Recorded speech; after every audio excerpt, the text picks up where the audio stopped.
All right, welcome everybody to another Evolve Lab live stream here. Today we have a very special guest, my good friend Anthony Hauck over at Hypar. How you doing, Anthony?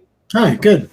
Doing good, sweet. First off, intro to Anthony. For those that don't know, you should know Anthony, but has over 20 years of experience in the architecture and engineering construction industry. Also had experience in IT.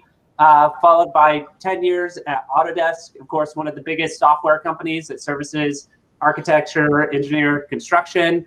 Was overseeing and doing product management for Revit, as well as the director and product strategy for the AEC Generative Design component. And then now recently jumped out on his own with Ian and Andrew and a few others working on the new Hypar tool, which is extremely exciting. Thanks, Anthony, for being on, man. I really appreciate it. Oh, it's really my pleasure. And hi, everybody. Whether you're live or on Memorex, and so here I date myself. Anyway, it's really nice to be here. Bill, thanks for a quick introduction on the background. So you may have run into me if you're watching this at some conference or another. Hopefully one of these days we'll all get to see each other again, not on tiny postage stamps on screens. Anyway, so looking forward to that day, but it's been kind of an interesting ride for the past year, because of course, Hypar started out as a virtual company, and we felt a little guilty and not having kind of more of a hiccup as the world went into a pandemic lockdown, but we're scattered all over the US and a bit into Europe too. So, this is kind of our whole day right now, when we're working with each other and with our customers. So, Definitely. Yeah. It's been interesting, the whole transition and working remote versus not, and the debate on which one's better and all of that, which I'm really interested to ask you some of those questions. Sure. Before we jump in real quick though, anyone that's listening, if you guys could post in the chat there, we want this to be engaging. We don't want it just to be us chatting the whole time. So if you guys could keep that chat going, asking questions for Anthony and myself, that would be great. But before we jump in, why don't you guys go ahead and post where you guys are at, shout out from where you're at, located, maybe what industry you guys are working in, so that way we get a good sense of the crowd and what you guys are doing. That would be awesome. So while everyone's doing that, Anthony, do you mind giving me an intro to your life before Hypar? So you used to work at Autodesk, again, one of the largest software companies servicing AEC. You were on the generative design side. Can you talk a little bit about your experience maybe before that and then at Autodesk and your role? Yeah, so I actually am an art school graduate. I went to Bennington College, and weirdly and coincidentally, both my partner Ian Keogh and I both studied architecture and sculpture in college. Which we only discovered pretty much after starting this company, having a common background. But I worked in architecture for about 10-ish years on both coasts. Not always actually doing architecture. I spent a few years working on the Green Line, the original Green Line light rail in Los Angeles when I was living there. And, about 25 years later or so, when I was working at Autodesk, we had a presentation by an outside construction firm, and they were putting up some of their projects. And like, I'm in the back, standing in the back, like all the senior guys do, and I was like, is that the Green Line? And they're like, oh yeah, we're extending the Green Line further in LA. And I'm like, yeah, I worked on that project a quarter century ago when it was first going up. So it's like these projects haunt you, and I'll further date myself. So, I was working, my first CAD program was AutoCAD 2.6. So that was, I believe, the first one that had a snap in it. And had to train my trainer to explain, after reading the Mastering AutoCAD book, that like, no, you can actually pick a point now. You don't have to zoom in close.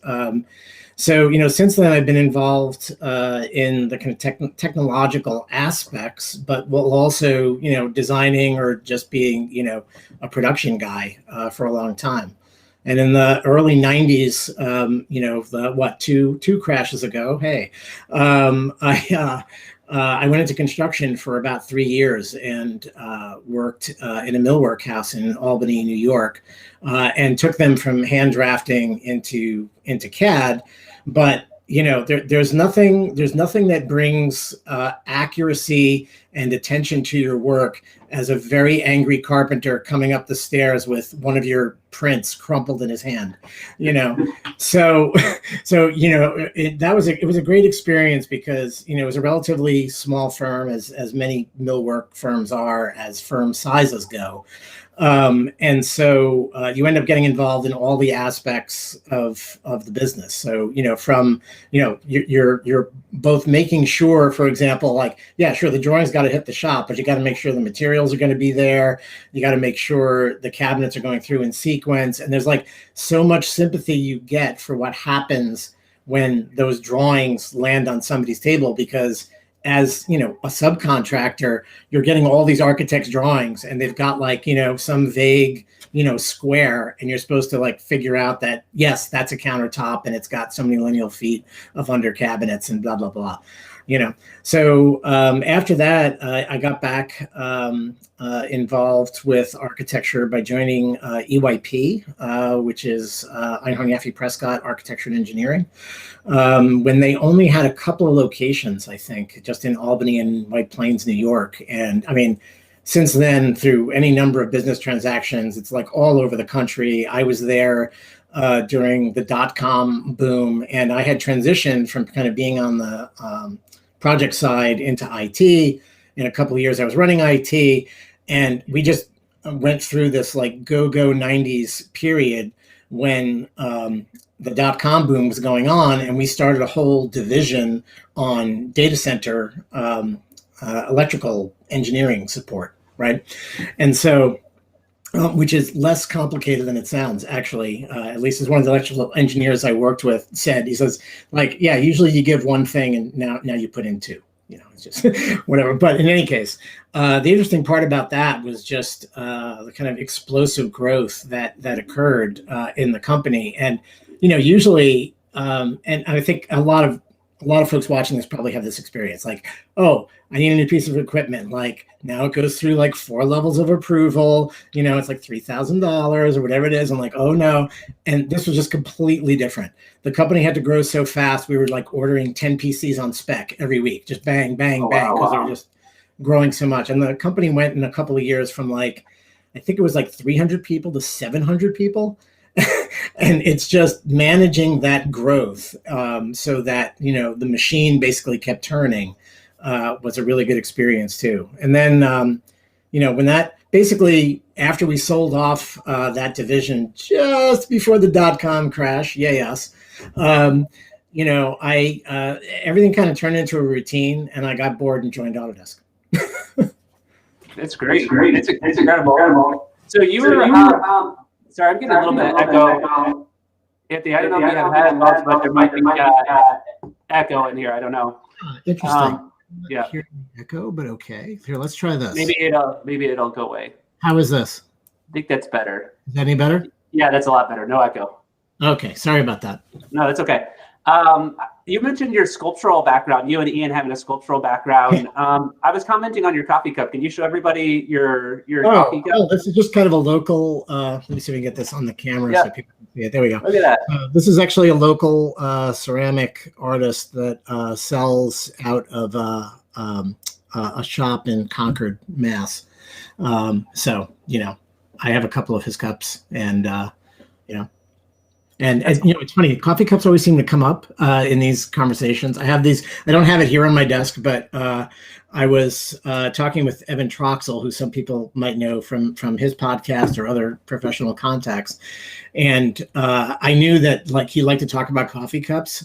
So, I brought this one that has it looks like this fine, porcelain Chinese thing that my father-in-law gave me 4 of. And I was like, wow, that's kind of a weird gift, Jim, you know? And then I pick it up and I look closely at it and I'm like, and it's like a whole bunch of disasters. There's like cities on fire and like zombie poodles and like all this stuff on it. And it's a product line called Calamity Mugs. And you know, and then Evan says, yeah, I have the same set. That's crazy. Oh man, I'm gonna have to check these out. I'm a kind of a coffee cup nerd, and I love pottery. And so when you mentioned sculpture, your background, your and Ian's background, and the coffee cup, I was curious. Do you do any like sculpture or pottery yourself, like in a hobby or otherwise? Yeah, you know, I haven't for some time. I used to have a studio when I lived in Vermont with like 4 other Bennington refugees, I guess. And I have a wood shop now in my basement, which sees occasional use. I haven't done much with it, and like, you know, Ian's got an even harder row to hoe because he's a marble sculptor. And so that sort of requires a little more devotion than the kind of assembly stuff I used to do. So like, you know, I've got my wood shop and Ian's got his chisels, and, you know, it's hard to run a company and then have time for that kind of stuff. So the hobbies tend toward more, you know, easier things like writing and such. Totally. No, that's a good point. And speaking of which, that might be a good segue for us. I'm very interested. We're going to start doing a demo for those that don't know. Anthony's going to be showing us Hypar. But before that we go there, you talked about some of the challenges right now, even like trying to have extra time. Can you talk about the transition from Autodesk to Hypar, and maybe just some of the challenges that you run into trying to run Hypar and also have free time? And I don't know your personal side, but like, can you just talk about maybe some of the challenges or struggles as it relates to that? Yeah, I was on a panel at the last live built conference that there was, and the topic was exactly that. Like, you know, you've transitioned from practice into the software side. You know, let's talk about, you know, what that was like. And the thing is that I never ever wanted to run my own business. I know, you know, like some people are just like someday I'm gonna run my own business, be my own boss. And I was just like, and I just knew that there was just so much stuff you have to take care of when you're running your own business. And I honestly, I don't find any of it very interesting. So it was kind of only, I'd have to say, a man backed into a corner move to start my own business with a partner. So I mean, part of the transition early on, especially when it was just Ian and I, was, of course, you have to do everything, and everybody knows that about the small business. But the weird transition to come from like such a gigantic, you know, for AEC corporation like Autodesk, and then, you know, it's you and your partner doing everything. Like there's no bench, right? It's like okay, we got to do this. Who's going to do it? You know, room-wide search. I guess I am. You know, and so you have to get, you know, either, well, if not good, competent at least at a lot of different things very quickly, who a lot of other people were taking care of for you in a much larger, more specialized, departmented business. It's gotten a bit better as we've grown, you know, and for folks who don't know, like I do some programming, but before Hypar, I hadn't touched programming for 15 years. So I'm from like the ancient, you know, C++ era, you know, and before Turbo Pascal and back into the mists of time. And so, you know, coming back to that to write some of the initial examples, you know, because again, you know, room-wide search, who's going to do it? It's going to be Ian or I, and one of us is writing the platform, and that'd be Ian. So someone's got to write something that looks like something that runs on the platform. So that ended up being me. You know, now we have a bigger team. I don't really do that much anymore. I dive back in when, you know, some of my stuff needs to be updated or something. But it's really great to have a larger team. I mean, you mentioned Andrew Human, who joined us when he left WeWork, and it's just been great to have a bunch of, you know, frankly, you know, mostly younger people who have been more recently in practice, because if you're out of practice for a time, and actually I had a conversation with my first boss at Autodesk about this. You start to kind of lose touch a little bit with the day to day, and it becomes much harder. You have to follow up conversations all the time and visit people or get an opportunity to watch over their shoulders or something to see how they work. And when I first joined Autodesk, I said to my boss, Emil Kafori, who hired me, I said, so, how long is that going to last? Like the kind of connection in the industry while you're not actually, in the industry, but supporting it. And he said, it's about 3 years. About 3 years after you join a software organization, you start to, basically you start to know a bit more about what's going on in the software world than you do about the world you're supporting. So, the rule in business is, of course, hire as many people who are smarter than you as you possibly can find. So it's just been great to have a great team. We have 3 people out of WeWork. We have Tyler Goss came to us out of Walt Disney Imagineering. Matt Campbell, who I used to work with at Autodesk, came to us from Google. So, it's just a great diversely intellectual team, and it's had a real influence. And that's one of the nice things about, at least when you're small. We'll see what happens when we get bigger.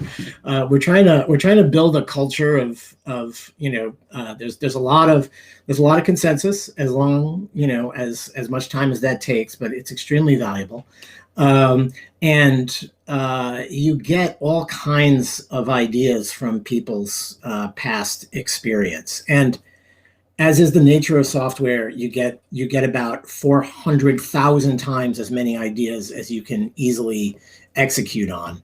And then, a lot of, as was my role at Autodesk, a lot of what I and Tyler, as our product manager, do is say no to, 398,042 things and yes to the rest, So, but I think the wearing like a gazillion hats all the time, and having to be, your own marketer and your own HR department, and your own salesperson and your own developer. And it's just, you're just doing everything and there's not enough time in the day.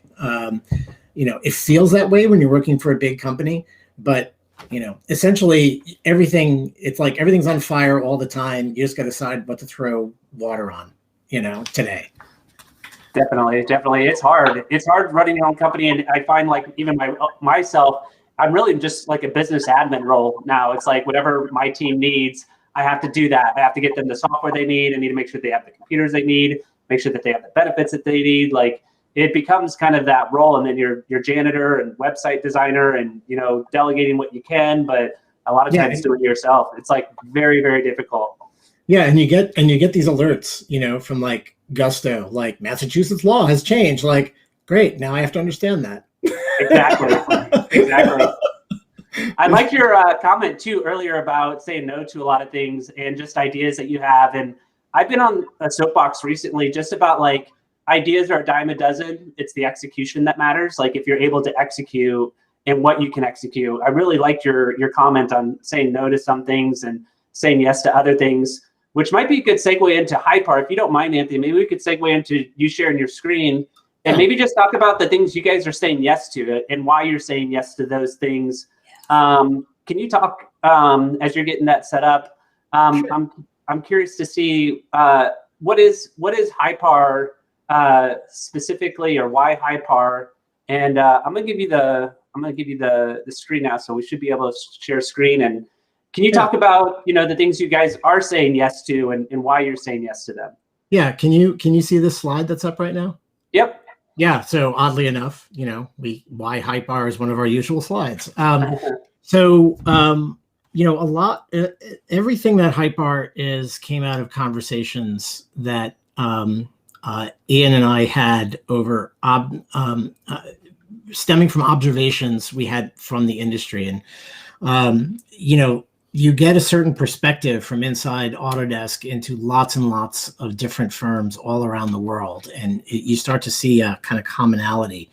on people's problems. So, one of the basic premise around Hypar is that, we've been building stuff for a really long time. For those of you keeping score at home, this is Nap of Howard in Scotland. This is the oldest known architectural ruin, but more are being discovered all the time. We've been doing computation for a really, really long time.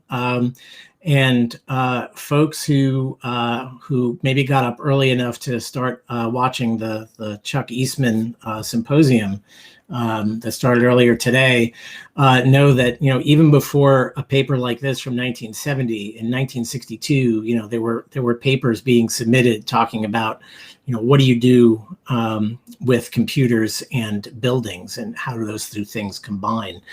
And, contrary to where the commercial software industry ended up, this is where everybody was thinking that, there are requirements for buildings, and they are to some degree deterministic. So why can't we just generate a building, a building plan in this case in 1970? And this was a real mainframe application that was running at the time as a research project. And what we were disappointed about is that you see this rich thousands of years history of building, and decades upon decades of computation, and you start your work for the morning, and this is what you look at. It's just, and look, there's no critic like family critic, right?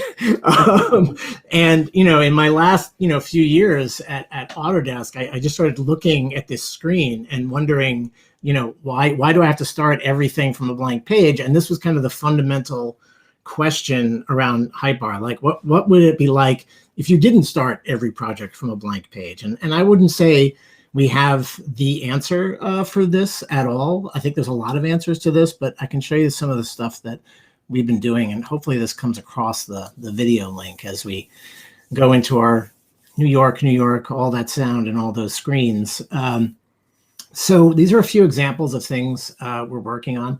Like on the lower right, we're working with Obayashi, who's a large 130-year-old, what's called a Gen Con in Japan, but they do everything from property acquisition to property management and everything in between. And one arm of their business is putting up mid-rise office towers on spec in Tokyo. And so they approached us and wondered if, could you create a generator of tower designs, with core and steel and all this kind of stuff. And, this is it's a very kind of regimented, business that has, a score of spreadsheets that make sure it all works. And they had a lot of encapsulated logic that we could take advantage of. And so that's something, we've been working on with them to, get to a design build proposal very, very quickly. And, you're looking at a process that might take weeks ordinarily, and we're doing it in a couple of minutes. For those of you who don't know what we're doing on Hypar, we are not as much a software application as we are a platform for software applications. And the reason for that, and that's related to kind of especially this upper right example that's making very pretty colored cubes, which I'll explain in a minute, is because the problem of capturing expertise and delivering it into a project is not a problem a company solves. It's only a problem that an entire industry solves working together. And so the question is, how do you make that as easy as possible? And how do you incentivize it so it might happen? We have a system right now, I think, as everybody's listening is familiar with, that we have these sort of ad hoc, at best, joint ventures, but usually a whole bunch of separate little contracts where everybody's obligated to play nice and come up with a solution for a building problem. What we've done with Hypar is we've provided an environment that people can contribute their own logic to a group environment while protecting their IP. Because the first thing that we encountered, for example, when we were kind of nosing around the industry for both interests and collaborators, is we knew that to have a bunch of things all work together, there had to be a common data model. And when we approached people who we knew had kind of internal data models and asked, how would you feel about sharing this? And we'll try to turn it into a standard that everybody can use. The common reaction was, but that's our IP. So we have our own data model that we immediately open sourced and last year made extensible without even talking to us.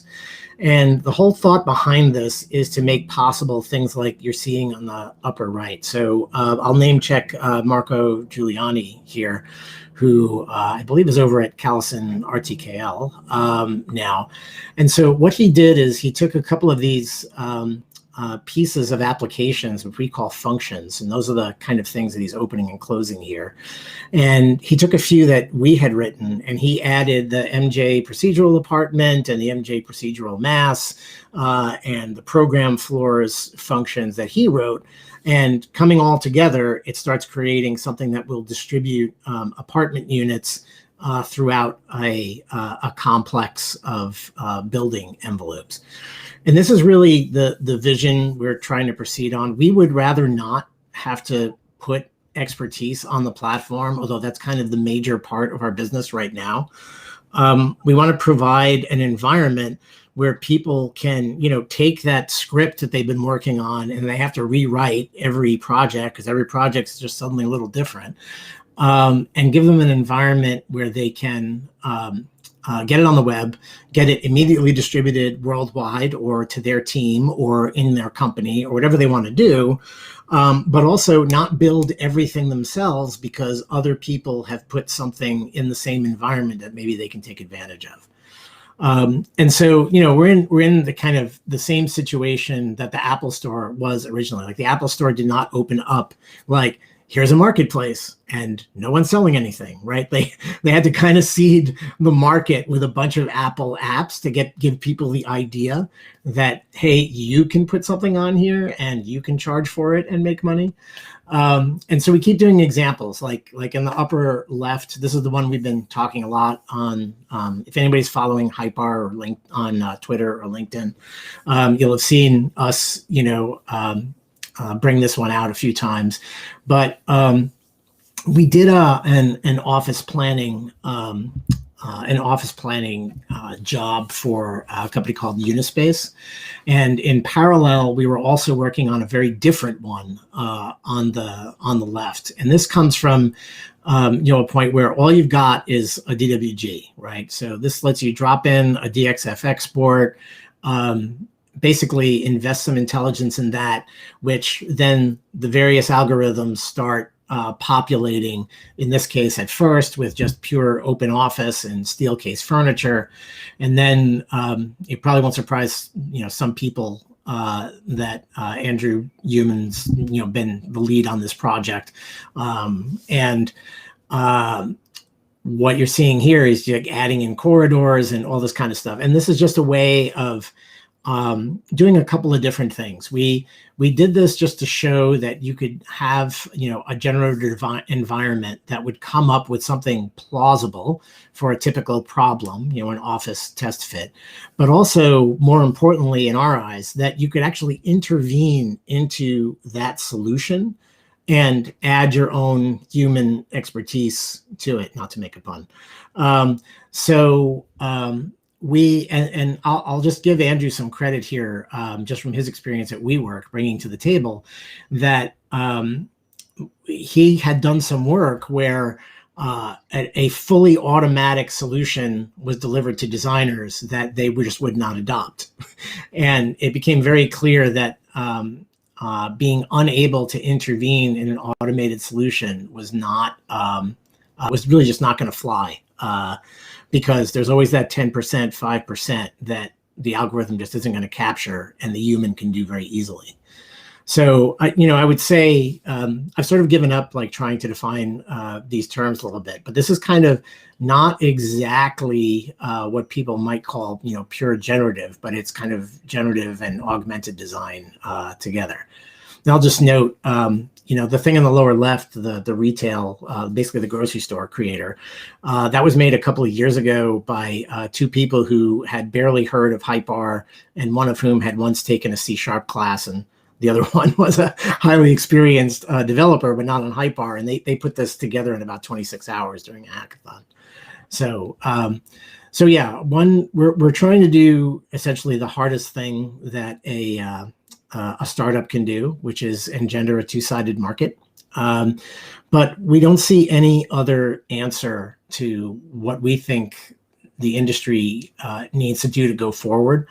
One thing that's come up quite a bit, I don't know how much it's coming up on the design side, but we talk a lot to contractors and design builders. And what we're hearing is there is a lot of concern about a loss of expertise in the industry. And this is just people who are retiring, right? And so one of the things that we get approached about a lot is, can you essentially extract all the information out of this guy with 35 years experience and deliver something to the rest of the staff that they can use with confidence? So we do quite a lot of that. That also comes up quite a bit in engineering applications. So, on the upper left, there's a company that delivers mass timber systems, and they've made a generator on top of Hypar to, say, here's your building on steel, here it is on mass timber, and do those kind of comparisons. The lower left is an example we did of just, laying out roof chillers and then connecting them all to, heat pumps in a rather sort of blunt instrument solution to the cooling distribution problem. And on the upper right, I'm sure many of the viewers are very familiar with the architecture, default architecture model from Revit. And here we're just panelizing one of those imported models and then framing it automatically and according to various inputs. And so we have this capability to start, combining these different inputs from sources, either kind of static stuff, contextual from models, or, some stuff that's a little more dynamic by choice, like on the lower right, where, I found out from a friend of mine in Dallas that, where I put a highway across the only open park in that part of town. But in any case, what you're seeing there is, we're using Mapbox to bring in some contextual information. And that's one of the things we also knew is that, there's a lot of great services out there.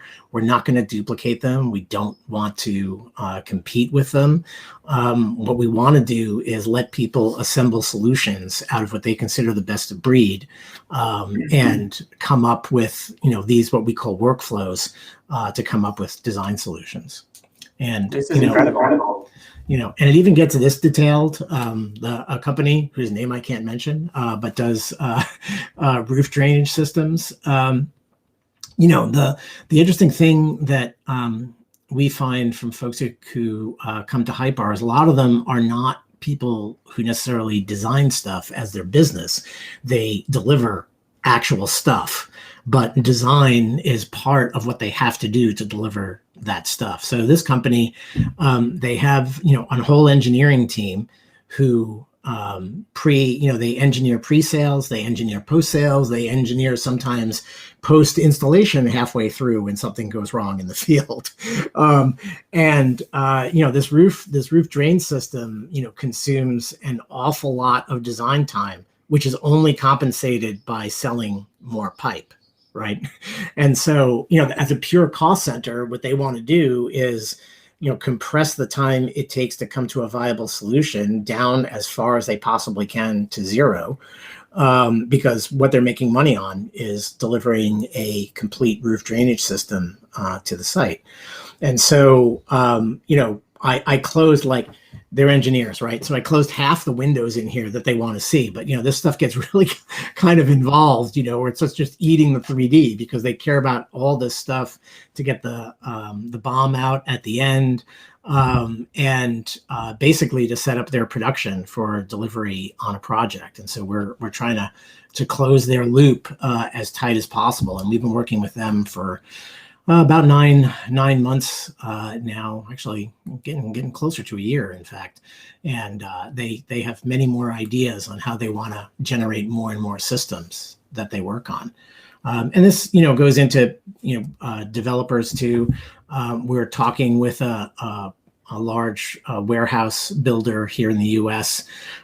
They basically describe their process as we have a shoebox. We arrange the columns according to the speed aisle for the forklift and, widths that accommodate the racks.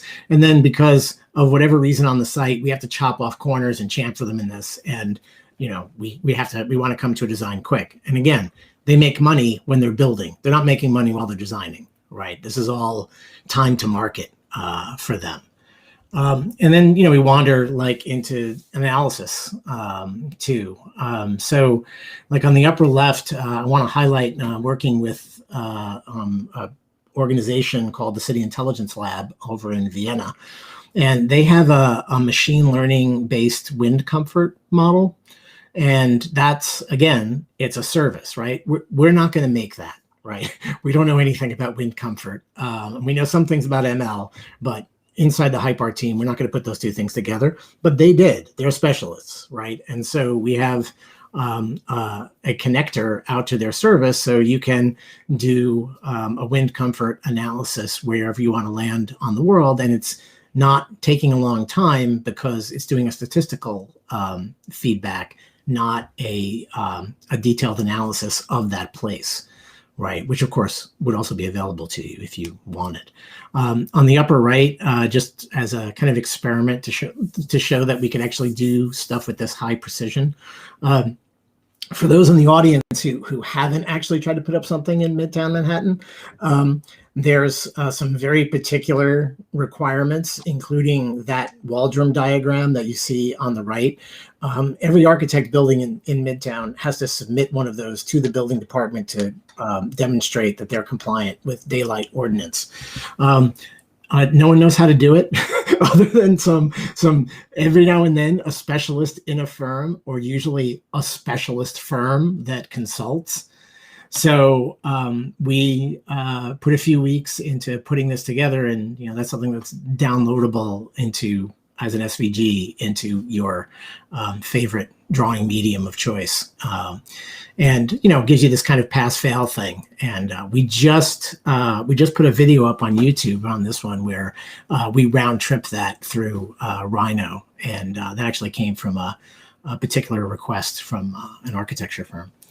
So we're kind of delving into all, and okay, I'm full of puns today, evidently. So delving into all kinds of things like cut and fill calculations on the lower left, analysis of the view radius here. You've probably seen it go by in the lower right, of building up a very quick proposal in New York, and it all ending up at the end with understanding that if you pony up for the penthouse, you get a much better view than if you buy one of those loser apartments on the lower floor.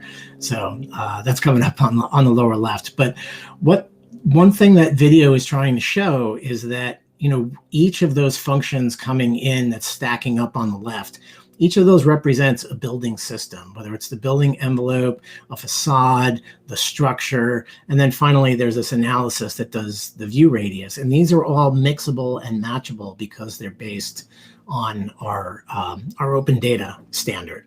So as long as people are coughing up something out of their functions that looks like something that comes out of Hypar elements, then downstream functions can use it and do things like analyze them or wrap them in a facade or put a foundation under them or populate it with a structure.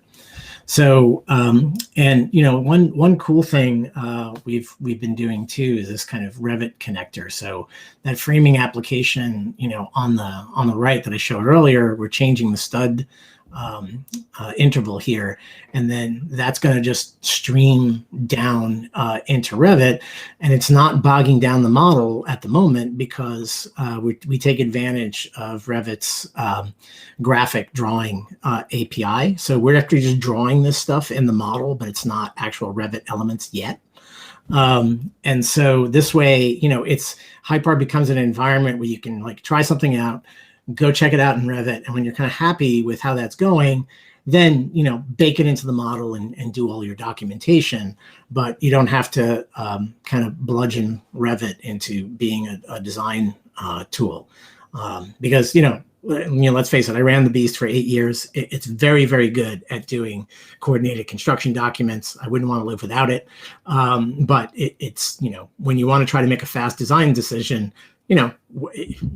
people devolve, back onto Trace all the time. So anything that will give people a high degree of responsiveness when they're trying to make an important building decision is kind of where we're hoping Hypar helps. That's great, Anthony. So one of the questions I have is it, how IFC has kind of a collaborative environment where you can start to share data, like common data platforms. Is Hypar also kind of serving kind of a similar format, but in kind of like the generative design space or computational design space? You mentioned like the warehouse company and the pipe company and being able to do these feasibility studies. Is there opportunity for these companies to collaborate with each other in the Hypar platform, or is there also opportunities for someone to license, say, their analysis or their computation to other companies that maybe design warehouses or do piping design, etc.? How does the collaboration either happen or not happen? Is it just something that firm uses as part of their quote IP for their internal projects, or is it something that they could license back to others in the industry or collaborate with others in the industry?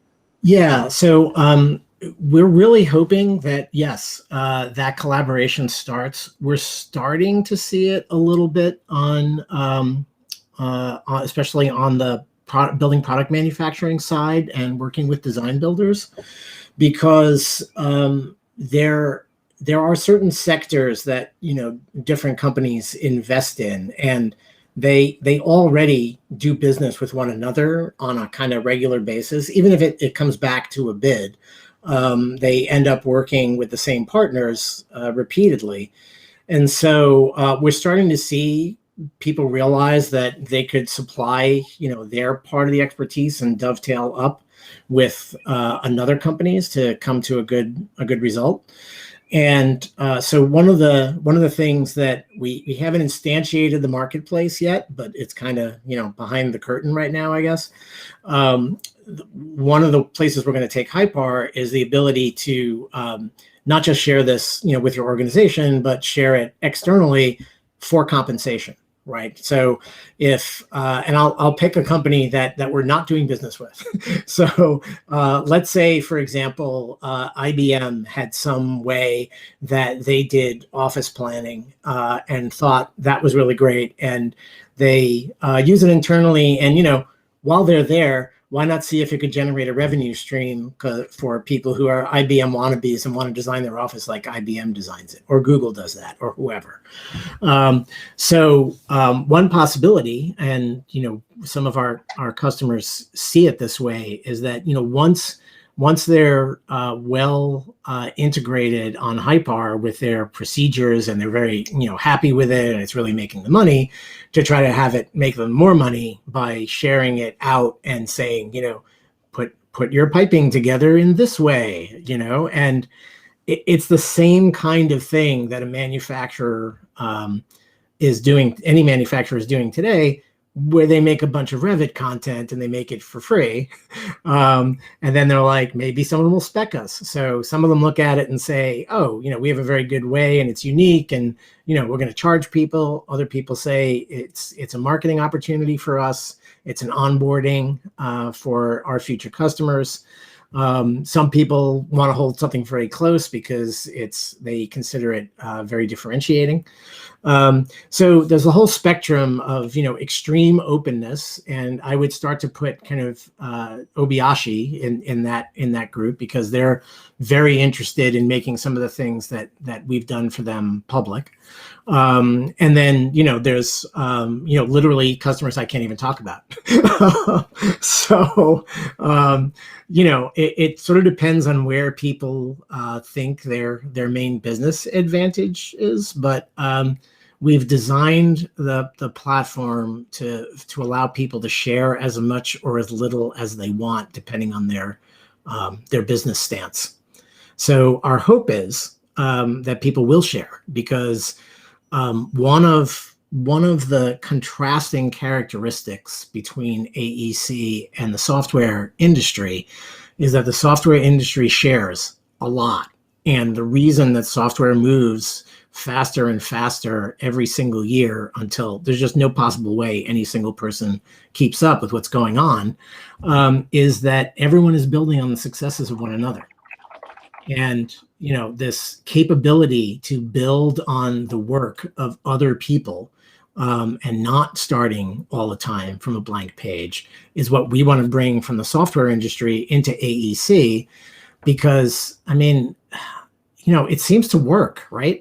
The software industry has a lot of money flowing through it, and it didn't exist 50 years ago. So, it seems like an industry that's 5,000 years old, might be able to gain a few advantages there. But we'll see. This is kind of our hope, and that's what I talked about. The economic incentives is that it's not about altruism necessarily, or just bringing the industry forward as a marketing differentiator. It could also, be a new type of revenue stream for people with the expertise that other people need. Definitely. I love it. That's great. You talked about architects that are contributing to the tool. It seems like you guys everyone has been contributing to it from all disciplines. Is there anyone that hasn't been contributing that you guys see that you would like to have start contributing to it? Go ahead. We'd love to see more architects. I laugh being having a dark architecture past a little bit, because part of the problem in both consulting design and consulting engineering is that the model is high priced labor, right? And so you go to folks who that's their business model, and you say, and here's something that will reduce your labor. And what they hear is, here's something that's going to make you lose money. So, when we were trying to transition over to Revit at EYP, one of the things, the cultural things we had to deal with, and I was the director of IT there, and, I was one of the principals. And so we're talking as leadership, people don't seem very interested. And we say, people, we need project managers. And, we had to tell people no, we're not going to fire half of you. We're going to get twice as much work. We're going to just, and it was true. And it became viscerally true to everyone when we gave Revit to, a young architect who was working on basically design build jobs. And he started getting multipliers of 5.0 and up, when we were, beating up all the PMs saying, why can't you get your multiplier up to 3? Mm-hmm. And then, suddenly everybody was very interested in this thing that might help get their multiplier up. But, as long as the consulting industries view what they're doing as labor instead of value delivered, there's going to be some barriers on contributing to a shared environment like this. And so, we increasingly have conversations with all kinds of firms about, what is the value of automation? It's not about necessarily being more efficient in time, if time is what you're selling, but, what are you actually selling? And what you're selling is expertise, right? And this is a way to normalize and distribute your expertise, maybe in your organization, maybe beyond it. And we find that begins to resonate, especially when we just keep talking to firms who are like, we can't find the talent anymore, right? Mm-hmm. We've had two crashes in 10 years, and each one punches a demographic hole in the industry, and those people, they don't come back 100% after they leave, because they don't like the boom and bust cycle that seems to affect us. So, we would certainly love to see a lot more consulting folks get stuff on the platform. We generally get design builders and building product manufacturers and real estate people. The real estate people are not inclined to share because they're all buying and selling stuff that other people can buy and sell. So, when you're involved in what is not exactly a commodity business because location matters, but is something that lots and lots of people can do, you start to looking for differentiators, and for understandable business reasons, you become quite secretive about those. But what we would really like to see is for those differentiators to actually become more rarefied, and that nobody is scratching their head anymore about how to put an office together, or how to put a building core together, or how to support something with a basic steel structure. It's much more interesting to apply the few humans we have against all the problems to solve to stuff that really does require, non-automated solutions and some deep thinking, because we can always get better.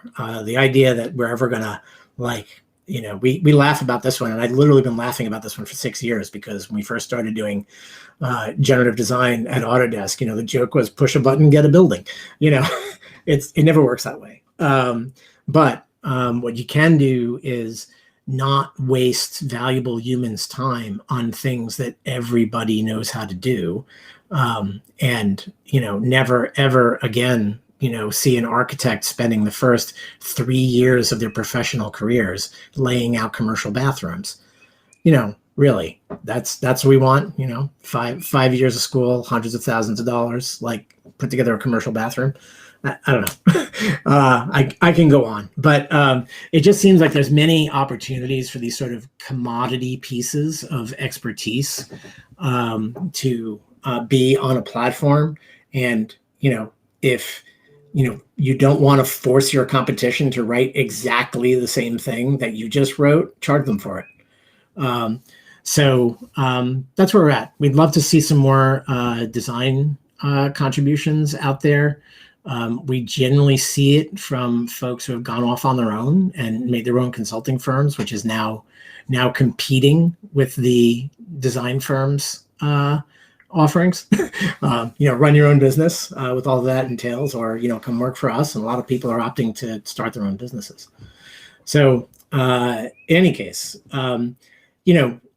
we think the future of the industry is really going to depend on a degree of openness about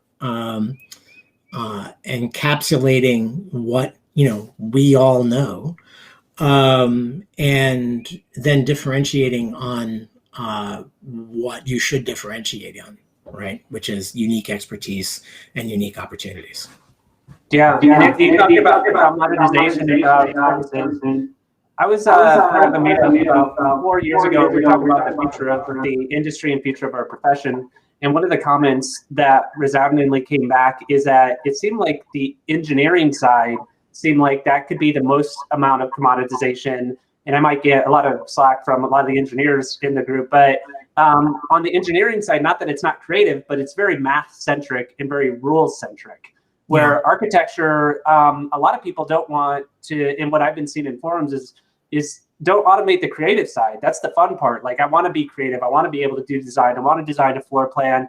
But maybe the engineering side, if you have lighting, you have to have so many foot candles to light a room. Structural, you have to have so much, vertical and horizontal deflection mitigation. So as part of that, do you find that tools like these and computations like these lend themselves to more kind of math-centric and engineering-centric studies versus, say, architectural studies, because that becomes more subjective, beige brick versus red brick, even though I know architecture has quite a bit of analysis as well, daylighting you have to have, or if you have to have so many glazing percentages or BOMA calculations. I'm not negating that at all. There is still an analytical analysis part, code, et cetera, that plays its part into architecture. Yeah. But do these kind of tools, do you find leverage, or are they more opportunistic for the engineers in the group versus in architecture? And is that maybe why people are gravitating to it versus architecture, or does it have to do with culture, or what are your thoughts on that side?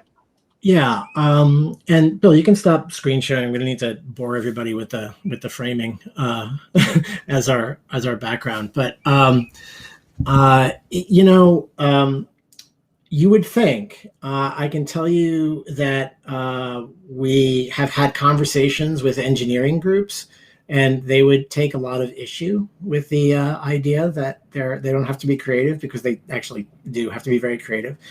Um, what what they usually do see is that there's an initial solution that is inadequate but laborious to create, and they would rather not bother with that if they can. They'd much rather get to the part that's interesting. So there is a sort of dystopian thing that actually exists right now. I have a friend in the telecom industry, and what his company does is they lease space on towers to antennae. Yes, that's a real business. And because, there's only so many antennas, and there are certain locations, and you got to put your thing up there, right?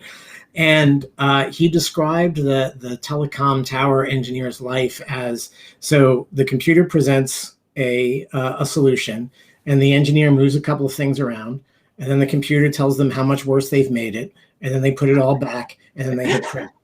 Right. And so, and they need the stamp, right? So somebody's got to review it. So these people, they have to do this, right?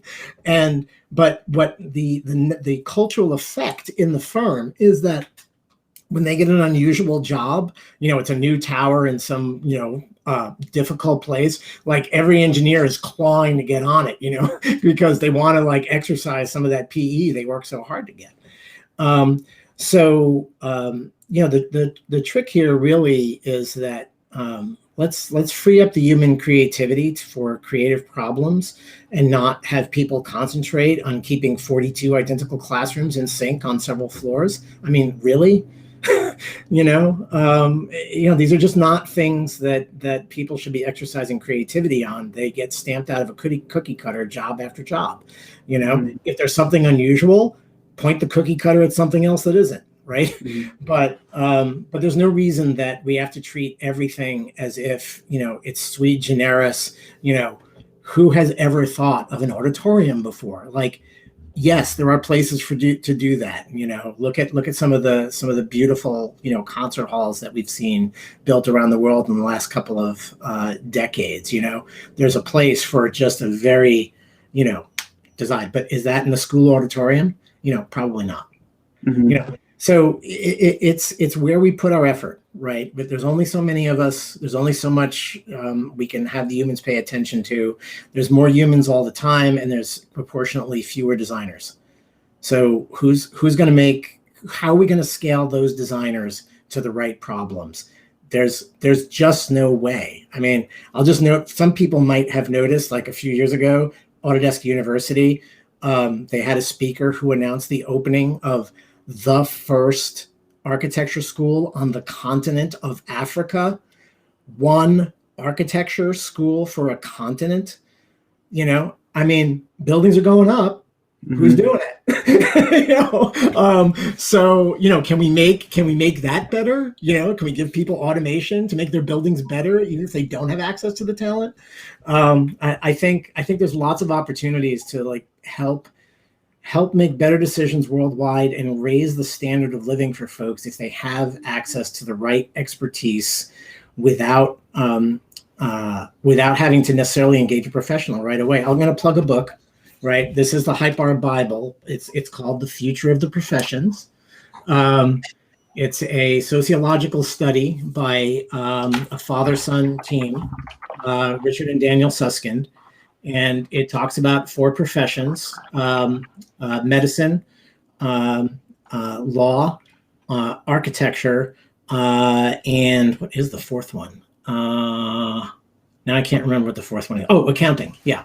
And so what their point is that there's a vast number of people who need all that expertise, a huge number of people. The professions can support some tiny fraction. And it's not like everybody under that tiny fraction gets crap advice from, bad accountants and bad doctors. They get nothing. Mm. So The alternative to nothing is something, right? And they posit that within 50 years, what we call the professions are going to look radically different. And they point out, examples that exist today. How many people go to WebMD, before going to a doctor? How many people engage something like, rocket lawyer or whatever it is, out there to make a will? We don't need lawyers to make wills. It's pretty, cookie cutter stuff, right? Law hasn't disappeared. Medicine hasn't disappeared. Architects aren't going to disappear. It's important expertise. It's going to be preserved. But there's a lot of people who don't get any of that. The only way to get it. Really good comment. Yeah. Really good comment. Well, we are at the top of the hour, Anthony. I honestly feel like, dude, I would love to continue chatting with you for like the next 3 hours. This is so informative for me, and the knowledge that you have, I so appreciate. I know everyone else appreciates. I always like to ask a book you'd recommend. You already did that. That's great. We have one of the questions that is in the chat I wanted to highlight and give you the last opportunity, Anthony. Is they are asking, one, is Hypar subscription based, or is there a demo / trial version of that available? So if you go to hypar.io, right now we're asking for an email address. Use a burner address. We don't spam people. I think we might actually get our first newsletter out this week. Yay. And you can opt out of that. So yes, and you can try it. We have a free tier that basically renews monthly. So basically we'll start warning you and bug you to subscribe. We have a $19 a month subscription level. We have a $33 a month subscription level. We do discounts for larger groups. We do enterprise deals if somebody wants to hold their nose and plunge in the deep end of the pool. So it's pretty easy. We get, I just got contacted the other day, like, can you give us a quote for a couple licenses? I'm like, well, you can, just sign up. So, but you can, try it out for free. There's a gazillion tutorials on our YouTube channel. Just look up Hypar on YouTube. You'll find us. Please try it. Let us know. Let us know what you need. We also have a Discord channel. We can find, some way to get feedback to folks, but we promiscuously deliver that link for folks to join. There's like almost 1,000 people on there. There's usually about 100 regulars who are, discussing various things. Most of the time, not necessarily Hypar. Love it. That's awesome. Well, that's where you guys can find Anthony. Anthony, your guys' website is hypar.io, correct? That's correct. Okay. And that's Hypar with an AR. That's right. And HYPAR, right? Yes, that's correct. Yep. Cool. So make sure you guys go check out Hypar, everyone. Start contributing to it.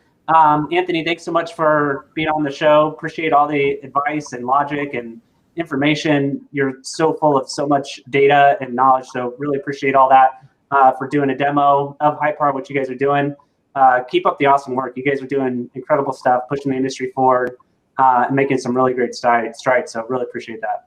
Thanks. And, Bill, I noticed there's a lot of questions piled up here. If there's some way to capture that and send them on to me, I'd be happy to figure out a place to respond. So definitely. Yeah. And I'm thinking through, I usually don't do this, but I don't know. Do you have 5 minutes more? We might be able to tackle some of these since we're here. People have time. I have some time. That's fine. Yeah, cool. All right. So just because we're live, I want to take advantage of it and get to some of these. These are coming at the end, but if anyone wants to jump off, you can jump off. But one person is asking, for automation of flat layouts. It's really hard to beat when it comes to minimum sizes. What would the process to bring these kind of solutions to Hypar? Does that person contribute, or how would they start to bring that? We do a couple things. One of the things we do is when a firm approaches us, we sort of assess their ability to fish level. And, we really lean on we want to teach firms to fish rather than give them fish. So meaning that, if you've got some, time, some expertise, we have a training program we can take people through. We've done that, for example, for Jacobs Engineering, who have their own, internal development group. And then you can just go off and use the platform. And, we do customized training for folks too. Or you just like read the tons of documentation we have out there and, have at it. And you can absolutely start for free. So it sort of depends on what, how you want to work. We can take Grasshopper scripts and Excel files and turn them into Hypar functions. The rest are C#. We haven't quite released the Python stuff yet, but we probably will. We're using that behind the scenes. So yeah, it's still a little developer heavy in my opinion. So we're trying to work on making that more and more user friendly for people just to kind of throw a bunch of parts in a column and go. I like it. That's great. Yeah, and there are quite a few questions. I think what we might do actually, just because there's so much, and I want to be sensitive to your time, Anthony, I think we will close out, but maybe we can continue the conversation thread on YouTube. There's comments in there, so anyone can contribute to the questions, and then Anthony, if you want to answer those, I think those are great. I really do appreciate your time, Anthony, and thanks for everything. It's been great having you, man. Thanks. It's been great to be here. All right. Thanks, everybody. Appreciate the time.